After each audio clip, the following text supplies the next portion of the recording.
আসসালামু আলাইকুম প্রিয় শিক্ষার্থীবৃন্দ, আশা করি তোমরা যে যেখানে আছো খুবই ভালো আছো। আমিও তোমাদের দয়ায় মহান সৃষ্টিকর্তার অসীম রহমতে ভালো আছি। আমি তোমাদের অর্থনীতি ক্লাস নেওয়ার জন্য অনলাইনে তোমাদের সামনে উপস্থিত হয়েছি।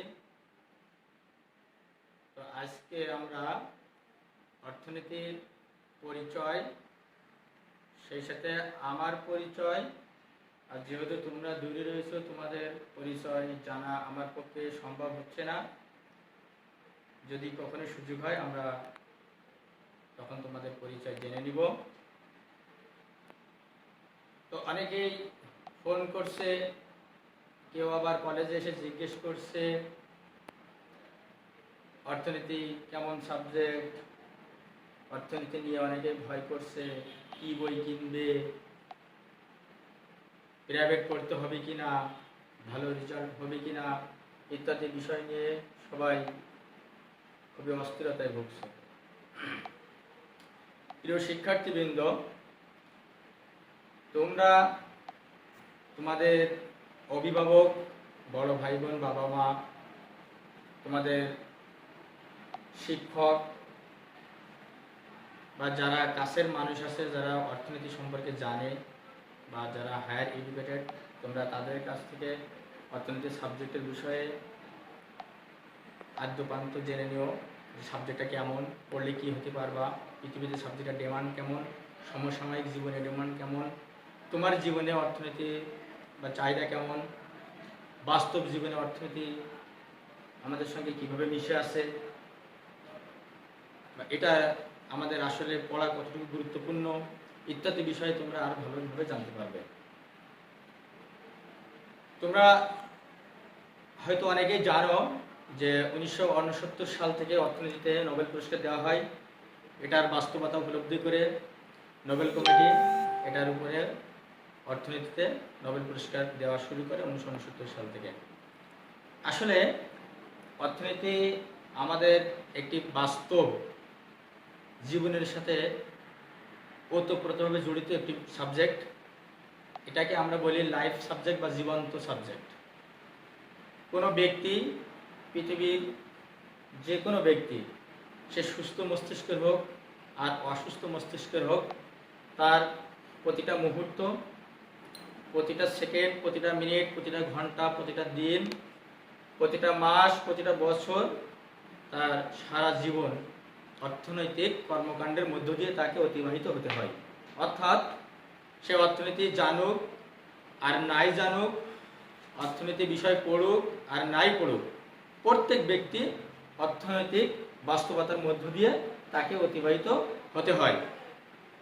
তো আমরা এখানে আমি তোমাদের যে বিষয়টা আজকে যেহেতু প্রথম ক্লাস নিচ্ছে, বিশেষ করে যারা আমাদের এই যশোর শিক্ষা বোর্ড সরকারি মডেল স্কুল কলেজে নতুন ভর্তি হয়েছ একাদশ শ্রেণীতে এবং যারা অর্থনীতি নিয়েছো, আমি মূলত তাদের জন্য কিছু কথা বলার জন্য আজকে উপস্থিত হয়েছি। তো আমি তোমাদের প্রথম যে অধ্যায়, অর্থাৎ মৌলিক অর্থনৈতিক সমস্যা ও তার সমাধান, basic economic problems and solution, এই অধ্যায়ে প্রবেশ করার আগে আমি তোমাদের সাথে কিছু বিষয় একটু কথা বলবো, তোমরা মনোযোগ দিয়ে শোনো। তোমরা আমার কাছে অনেকেই প্রশ্ন করেছো কোন লেখকের বই কিনবো। খুবই ভালো কথা। এমন একটা কথার সাথে আমিও ছোটবেলা থেকে জড়িত। আমরা শিক্ষকদেরকে জিজ্ঞেস করতাম, আমাদের বাবা মা বা বড় ভাই বোন বা আত্মীয় স্বজন বা কাছের মানুষকে শিক্ষিত থাকলেও শিক্ষকের মুখ থেকে শুনলে যেন বেশি আত্মতৃপ্তি লাভ করতাম। তো বাজারে অনেক ধরনের বই আছে, আমি অনেকগুলো বই সম্পর্কে জানি। সব বইয়ের মধ্যে লেখকরা ভালো লেখার চেষ্টা করেছেন।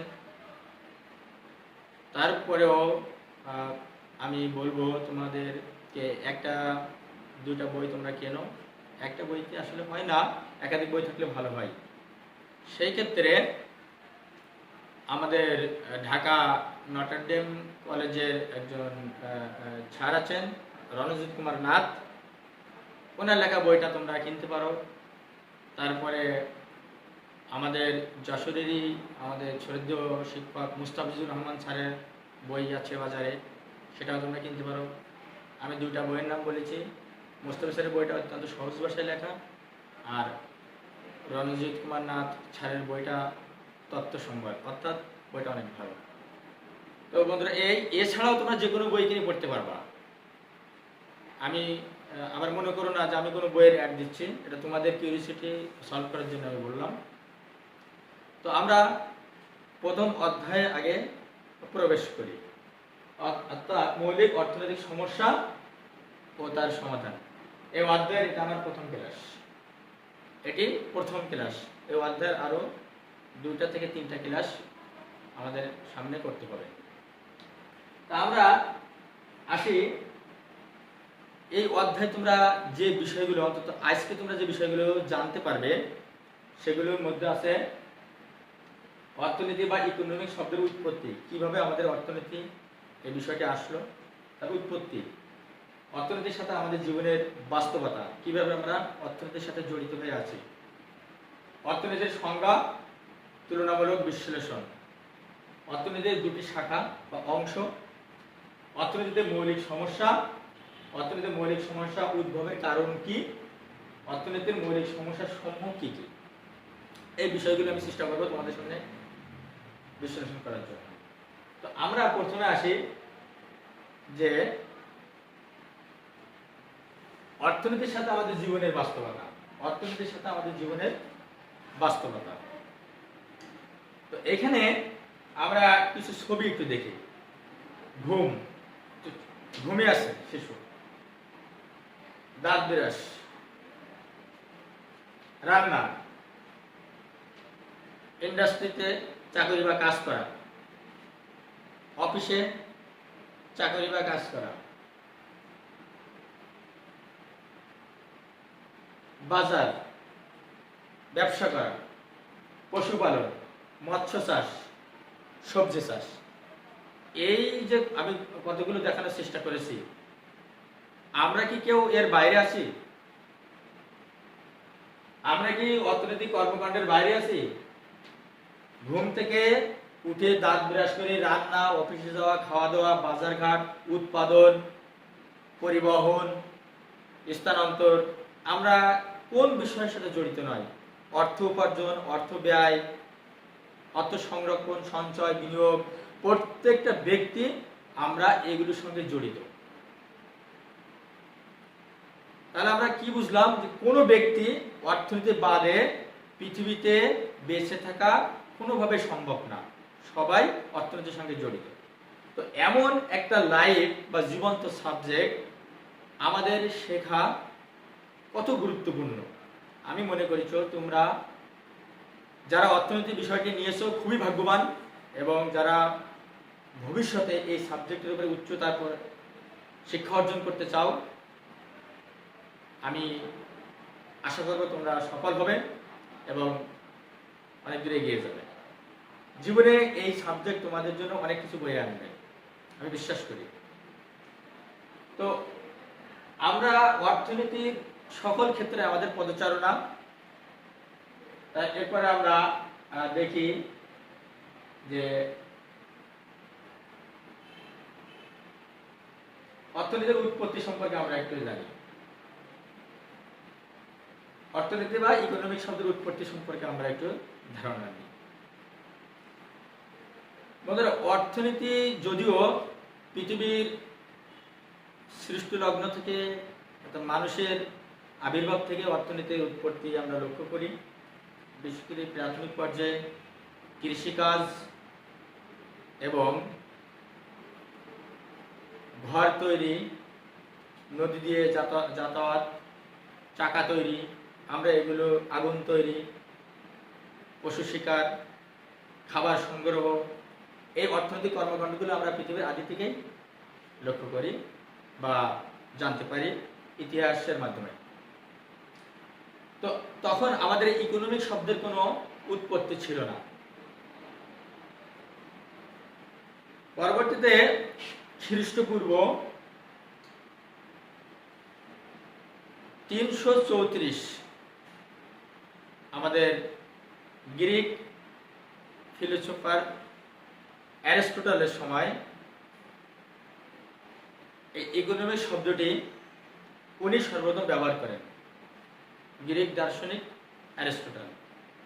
এবং এই ইকোনমিক শব্দটি গ্রিক শব্দ ওইকোনোমিয়া থেকে এসেছে, অর্থাৎ এই ওইকোনোমিয়া শব্দটি হচ্ছে গ্রিক শব্দ, ইকোনমিক শব্দটি এই শব্দ থেকে উৎপত্তি হয়েছে এবং প্রথম ব্যবহার করে গ্রিক দার্শনিক অ্যারিস্টটল, যার অর্থ গৃহস্থলীর ব্যবস্থাপনা, management of the house hold. তাহলে বন্ধুরা কি বুঝতে পারলে তোমরা যে ইকোনমিক শব্দটি সৃষ্টি হয়েছে খ্রিস্টপূর্ব 334, যার প্রবর্তক দার্শনিক অ্যারিস্টটল, আর শব্দটি গ্রিক শব্দ ওইকোনোমিয়া থেকে এসেছে। নেক্সট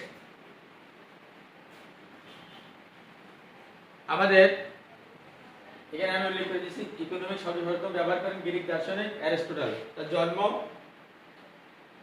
খ্রিস্টপূর্ব 384 থেকে 322। এরপরে আমরা আসি অর্থনীতির পারিভাষিক সংজ্ঞা বা বিশ্লেষণ সংজ্ঞা।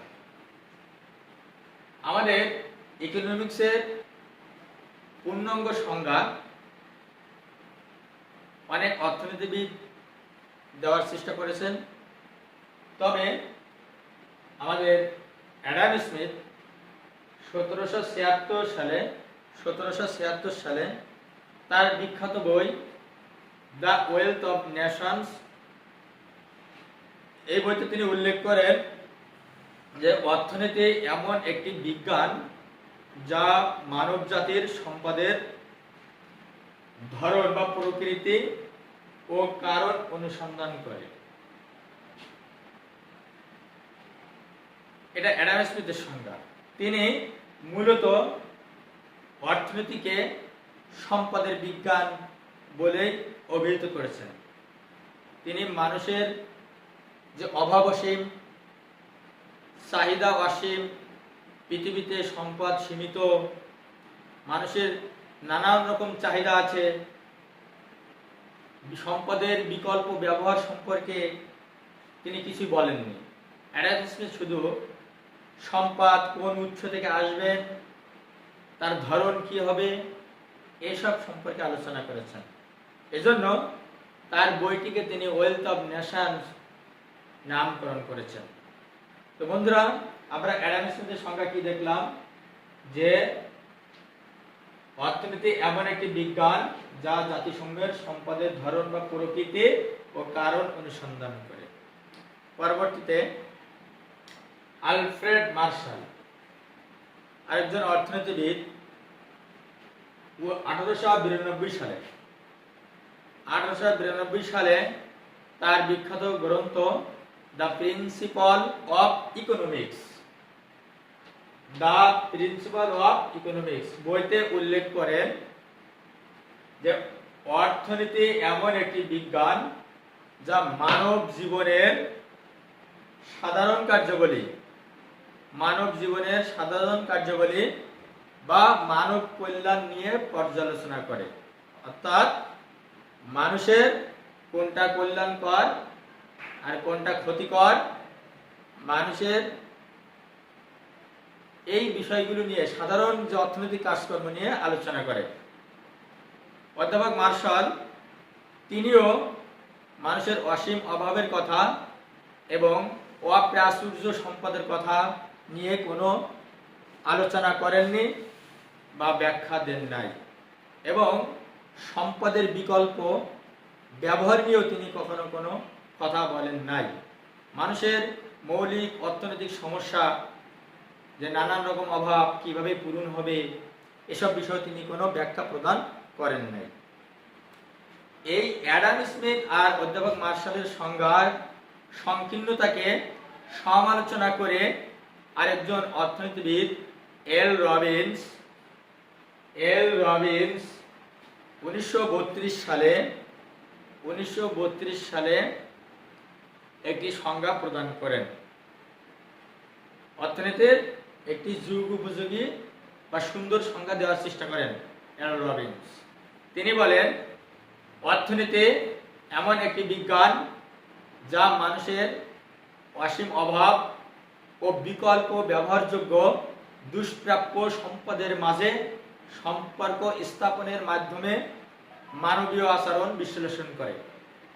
তিনি মানুষের অভাবের কথা বলেছেন, মানুষের সীমিত সম্পদের কথা বলেছেন এবং সীমিত সম্পদের বিকল্প ব্যবহার করে মানবীয় আচরণ পর্যালোচনার কথা বলেছেন। তাহলে বন্ধুরা, এখানে এল রবিনসের সংজ্ঞাটি অ্যাডাম স্মিথ এবং অধ্যাপক মার্শালের সংজ্ঞার চেয়েও অনেক ভালো এবং নির্ভরযোগ্য। এখানে এল রবিনস মানুষের অসীম অভাব, সীমিত সম্পদ, সম্পদের বিকল্প ব্যবহার ইত্যাদির কথা উল্লেখ করেছেন। যেহেতু আমাদের অর্থনীতিতে প্রথম সংজ্ঞা প্রদান করেন অ্যাডাম স্মিথ, তার সংজ্ঞাটি যতই সমালোচিত হোক, তিনি যেহেতু প্রথম সংজ্ঞা প্রদান করেন এবং তিনি প্রথম অর্থনীতির বই রচনা করেন, যেটা দ্য ওয়েলথ অফ নেশন সংক্ষেপে বলে, এজন্য অর্থনীতির জনক বলা হয় অ্যাডাম স্মিথকে। বন্ধুরা, তোমরা জেনে রাখলে যে অর্থনীতির জনক অ্যাডাম স্মিথ, উনি বই রচনা করেন 1776 সালে। এরপরে আমরা আসি অর্থনীতির দুটি শাখা।